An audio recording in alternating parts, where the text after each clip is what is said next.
Bienvenue dans cette édition inédite de la Web TV, réservée à la fête du Parti Lutte ouvrière. Cet événement s'est tenu samedi 5 octobre 2013 à Villeneuve-d'Ascq. À cette occasion, nous avons interviewé la porte-parole du Parti ouvrier et ex-candidate présidentielle, Nathalie Arthaud. Nous vous laissons découvrir cette manifestation bien particulière. C'est parti! Chers camarades, chers amis. Bonjour. Bonjour. Alors, quelle place prend la jeunesse dans le Parti Lutte ouvrière ? La place, une grande place, puisque nous pensons que justement le combat des travailleurs, le combat des exploités, c'est l'avenir pour la société. Voilà, et on pense que la jeunesse, elle doit réfléchir à quel avenir nous offre cette société capitaliste. C'est les migrants qui meurent en essayant de traverser la Méditerranée, c'est la chasse aux Roms, c'est le chômage, c'est les bas salaires, c'est l'exploitation qui s'accroît. C'est ça l'avenir que la société capitaliste, elle réserve à la jeunesse aujourd'hui, surtout à la jeunesse évidemment des milieux populaires. Donc la jeunesse, oui, elle a un rôle je pense contestataire, un rôle un rôle révolutionnaire même, un rôle pour changer cette société de fond en comble. Nous on pense que le drame aujourd'hui de la société et de la jeunesse en particulier, c'est le chômage. C'est le chômage, voilà. Combien il y a de jeunes, y compris diplômés, y compris qui ont fait des études, qui ne trouvent que des portes fermées et qui mettent 5, 6, 7, 8 ans pour pouvoir mener une vie indépendante. Ça c'est l'avenir, y compris des jeunes diplômés, voilà, dans cette société. Et je parle même pas des jeunes qui ont terminé leurs études, enfin qui n'ont pas fait d'études. Je parle même pas des jeunes qui n'ont pas fait d'études, parce que eux, on connaît leur sort. C'est le chômage, la précarité, des salaires de misère. Donc nous, on pense qu'effectivement, le problème essentiel et le combat, je crois, qui doit rassembler tout jeune, plus vieux dans la société, c'est le combat contre le chômage. Mais moi, je crois que très clairement, c'est ce qui se passe dans la société qui doit pousser à l'engagement. Enfin, on va accepter longtemps cette société où on voit l'abondance côtoyer la misère, où on voit justement des milliers, des dizaines de milliers de pauvres frapper à nos portes, et on va accepter longtemps de les chasser comme ça, sans arrêt. On va accepter longtemps de voir des gens sans logement, de voir des gens condamnés à vivre dans des taudis, et puis des projets immobiliers luxueux, les hôtels sous-marins, etc. Moi j'interpelle les jeunes.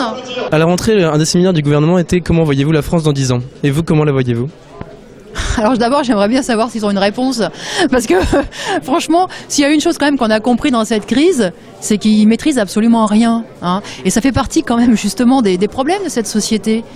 C'est que cette société capitaliste, elle est ingouvernable. Elle est ingouvernable. Et écoute, ils ont été impuissants face à cette crise.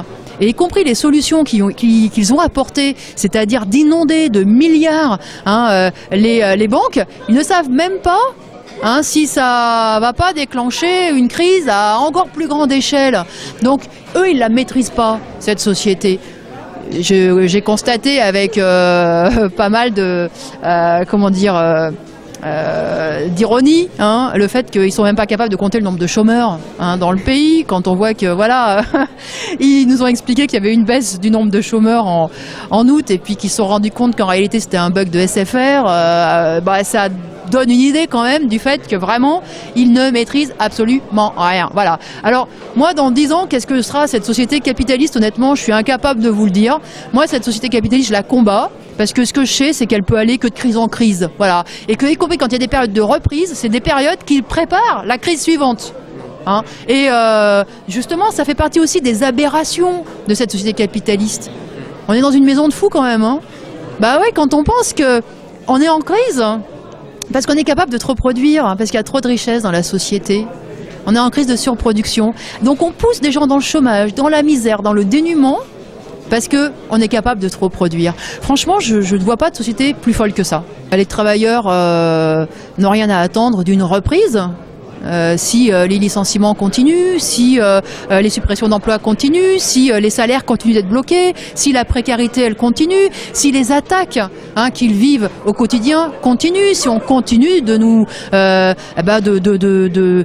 nous imposer la flexibilité, la mobilité. Voilà, si les attaques du gouvernement sur la retraite, sur le fait de payer toujours plus d'impôts continuent. Voilà, c'est cette reprise, ça sera une reprise des profits.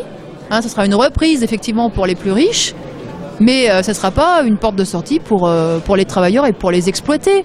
Concernant la polémique actuelle sur le travail du dimanche, vous êtes opposé à cette solution, même si des gens voudraient travailler ou... Oui, pas du tout par principe, parce que je sais bien que ça a été mis en place, y compris par le patronat et par le clergé, qui trouvaient quand même que c'était mieux d'aller à la messe que de se retrouver dans les cafés à discuter et voire même à faire de la politique ou du syndicalisme. Donc autant dire que nous, c'est pas notre tasse de thé, mais tout simplement parce que ça fait partie d'un ensemble d'attaques. Vous savez, les patrons, en fait, ils rêvent que les travailleurs soient au boulot 7 jours sur 7, 24 heures sur 24. Voilà. Et c'est ça aussi le travail du dimanche, c'est faire exploser encore une limite, faire tomber encore une limitation, encore des droits pour les travailleurs. Et j'entends bien ceux qui expliquent, les salariés qui disent mais quand même c'est bien pour nous, je veux travailler le dimanche, mais ce qu'on comprend, c'est justement qu'ils le font contraints et forcés parce qu'ils sont sous-payés, parce qu'ils touchent des petits salaires. Il n'y aura pas d'arrangement individuel. Il n'y aura que la lutte collective pour des augmentations de salaire, voilà, et pour nos droits. Et ça sera pour l'augmentation de tous les salaires. Il n'y aura pas d'autre issue. Parce que la réalité, c'est quand les patrons vont obtenir la liberté effectivement d'exploiter le dimanche, eh bien ça sera imposé pour tous. La compétitivité pour les travailleurs, ça veut dire baisse de salaire, ça veut dire disparition de primes, ça veut dire la flexibilité, ça veut dire la mobilité, ça veut dire des sacrifices toujours et encore. C'est ça que ça veut dire. Tous les accords de compétitivité. Mais à Renault, ils ont perdu quoi 11, 12 jours de congé. Aujourd'hui, à PSA, ils veulent le faire. Ils veulent prendre 1 000 € par an à chaque ouvrier. C'est ça leur accord de compétitivité. Alors, je ne vois pas où vous voyez des droits nouveaux. Non, c'est que des reculs. La compétitivité, c'est vraiment, voilà, c'est la propagande patronale. C'est pour ses profits. Comment faire aboutir à un autre modèle face à la crise que le modèle allemand qui semble s'imposer actuellement dans l'Union européenne? Non, mais il n'y a pas de modèle allemand. Il y a une politique patronale. Voilà. C'est surtout ça. Il y a une politique patronale qui est la même en Allemagne, en France, dans absolument tous les pays à l'échelle de l'Union européenne, mais aussi aux États-Unis, en Chine. Voilà. Il y a une politique patronale. Et c'est pas une question de nationalité. Donc nous, c'est cette politique-là qu'on combat.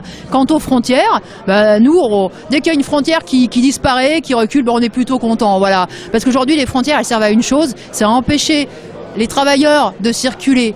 Tout le reste a le droit de circuler. Ils ont même le droit d'aller planquer leurs milliards dans les paradis fiscaux. Ils le font en un clic de souris. Il n'y a pas de frontière pour tout ça. Non, la frontière, c'est pour les pauvres. S'il y a un point que vous aimeriez que les gens retiennent de votre meeting, quel serait-il? Eh bien, c'est de se manifester.